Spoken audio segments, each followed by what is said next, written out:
with me today chasing off the squirrels. What you up to? You helping me out? So over here my cassava is starting to put on some leaves. You could see this in my other video on how to plant cassava. It's only been on the ground for about, I would say, 2 weeks now, and it's already doing pretty good. So over here is where I store my hay. It's a bit of a mess right now. I still have to work on getting that cleaned up, but I'm definitely going to be adding that hay to all of my other garden beds that I have. I have 2 right now that could use a little bit extra, so that way I could plant in them in the next like few weeks. And this is my Cavendish. It was a pup that I cut off, and I put it in this little this container. I'm looking to give that away to someone because I have some other Cavendish growing, so I really don't need anymore. Here's my other Cavendish.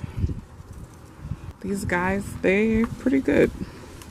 They're holding up with the cold weather that we've been having. The leaves are having a little bit of a damage. A little bit of leaf damage from the cold, but not too much. Starting so many seeds these last few weeks, and they're actually really starting to do good. We got hit with some real heavy rains, so that's why it's like really wet. I'm just letting them sit out here in the sun so it could start to dry out a little bit. But we have pole beans, longevity spinach from cuttings right here. And these little guys, those are the Jamaican callaloo that I got from Baker Creek. And then over here is the okra. It finally started to sprout because we were having really hot weather, and then it got cold again. So hopefully those hang in there. And here's some tomatoes. Actually forgot the variety of that one.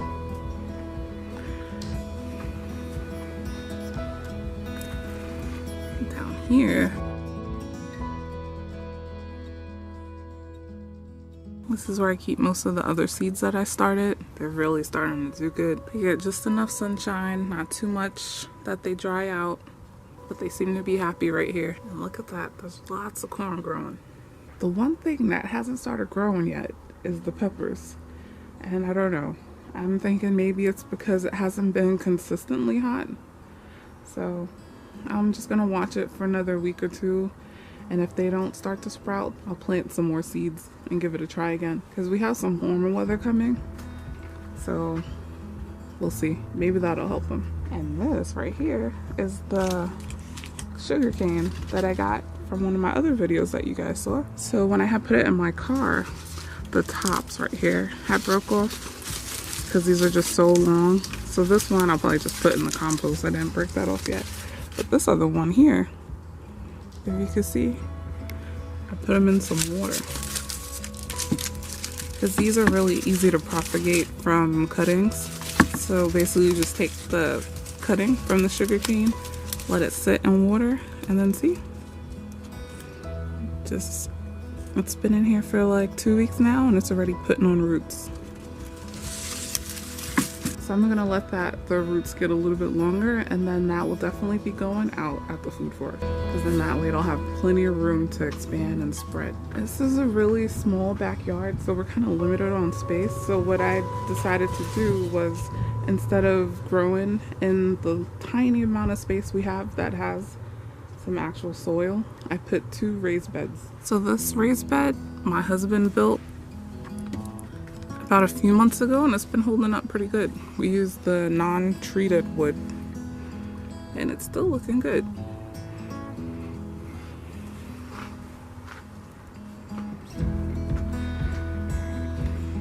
And this raised bed is one that I got from off of Amazon, and it was like super easy to put together.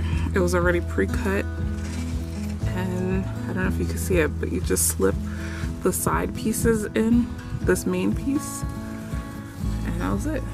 It took me about 5 minutes to put that one together. That was real easy. And all I did was just put it right on top of the cement that was out here. I didn't lay down anything else. I just put it right on the cement and then filled it with a bunch of compost and dirt, worm castings, rock dust, and just started planting. So this one is my most full. All of this right here is longevity spinach. This thing, I had put a cutting that was about the size of this right here in the ground. I put a cutting about that size right in here. And let me go back so you can see just how massive this is. It just took over. I had to put this trellis here to kind of keep it contained because I wanted to just spread all on the floor. I definitely have to cut this back because look, there's plenty of other space in here to plant some more things. So we gotta get this trimmed up.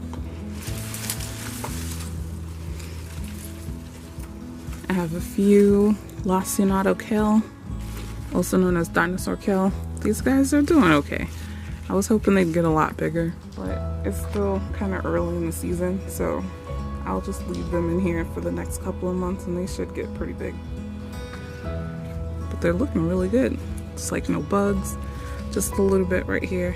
Maybe a slug got to that one. And over here we have a cherry tomato that's doing really good. It lasted throughout the whole entire winter. Still constantly putting on fruit. So I usually just come back here every few days and just pick off what I want and throw it in the salad. And look, there's more flowers too, so it's gonna constantly keep producing, I think. And here are my pride and joys, my collards. You guys know I love collard greens. So I have quite a bit here, and then I also have some in my other bed. These things, they just do so well for me every year. They get so big. And then see, I cut off from them whenever I want, and then it just keeps on growing. Like right here in the middle is where it puts on its new leaves. So over here is a small little patch of dirt that we actually have in the backyard. So there's like a lot of weeds in here I need to pluck up, but you can see there's actually some onions growing. These are some white onions I planted a couple months ago. Still waiting on them to produce a bulb. And here's my broccoli. It's putting on flowers. I'm gonna let that go to seed. And then this guy right here is a little cassava. Cutting I got was from Firk. You guys should look him up. He's really smart. I've learned so much from him. He gives tours sometime on foraging out in the wild, and he teaches people about different wild edibles. And also, but I met him when I took a tour of the Mustang flea market down in St. Petersburg. So he basically just gave us a tour of the market, showing us all the different cool foods that they have. It's basically like an Asian market. They sell fruit trees there too, but I haven't bought from them. But I usually just go for the fruit. Like there's all different kinds of fruits that you've never heard of before, which is the egg fruit. The egg fruit is one that I learned about because of Andy. And he actually bought some and we got to try it, which was kind of cool. So now I'm on the hunt for an egg fruit tree. So hopefully I could find one of those, or if you guys know of a place where I could get one from, just let me know. Okay, so over here is my second raised bed. This one is looking kind of empty because I'm getting it ready for the spring and summer garden. But just like the other, I still have some collards. And there's that one rutabaga that I'll be harvesting soon. This one here is a kiwi. So apparently I guess kiwis need both a female plant and a male plant. I guess that helps with pollination, but I don't know too much about that. I have to look into it. And then this one here, there's no leaves on it right now, but this is the Hychia persimmon. I got this a couple weeks ago, and this also has to go out at the food forest. But look at this right here. Anyone know what this is?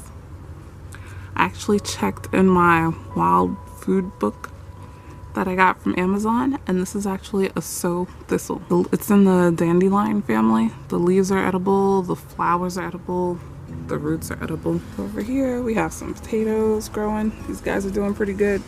I just hilled it. I put a whole bunch of extra hay around the base of it so that way I could put on a lot more potatoes. And this beauty here is my moringa tree. This is 5 years old and it is like way up there. I would say about like 10, 12 feet tall.